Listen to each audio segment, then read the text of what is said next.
तो सुनिए जजमान। हाँ तो सुनिए जजमान। ये फूल हाथ में ले लीजिए जजमान। ये फूल हाथ में ले लीजिए जजमान। हम ले लें? हम ले लें? हाँ सुनिए जजमान। हाँ तो सुनिए जजमान।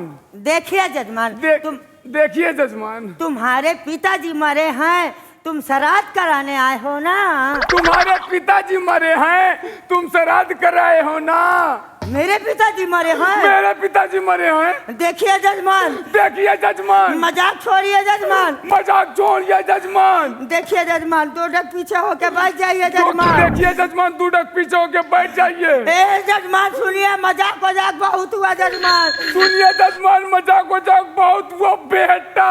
अरे बेटा, अरे पंडित जी का बेटा कहाँ था रे? पंडित जी का बेटा कहाँ था रे? अच्छा बेटा। अच्छा बेटा। अरे अरे साला कोई कम दिमाग के जजमान से पाला पड़ा बेटा। देखिए जजमान सुनिए, मजाक मजाक बहुत हुआ। तुम्हारे पिताजी मरे। तुम्हारे पिताजी मरे हैं ना? देखिए जजमान। देखिए जजमान।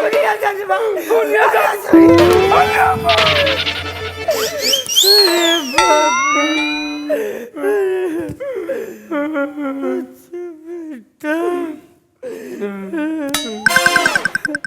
धीरे धीरे टेट में हाथ डाल रहे हैं जजमान। धीरे धीरे टेट में हाथ डाले हैं जजमान।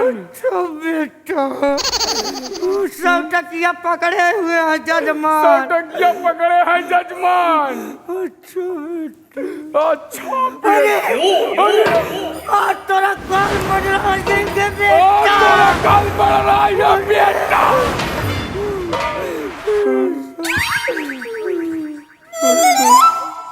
अरे सुनिए जजमान। अरे सुनिए जजमान। अरे